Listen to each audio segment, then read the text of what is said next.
घरी आलं, वस्तूंची फेकाफेकी करत घरामध्ये गेलं. तिने सांजेची वेळ, रात्र झाली नव्हती, आई अशीच देवासमोर दिवा लावित होती.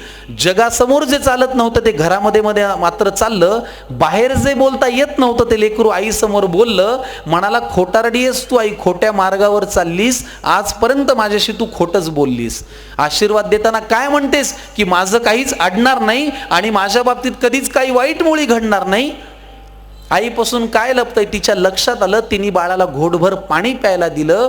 हुंदक्यांमधून वाट काढत पाणी पोटात गेलं. आई म्हणाली, आता सांग तुला काय झालं.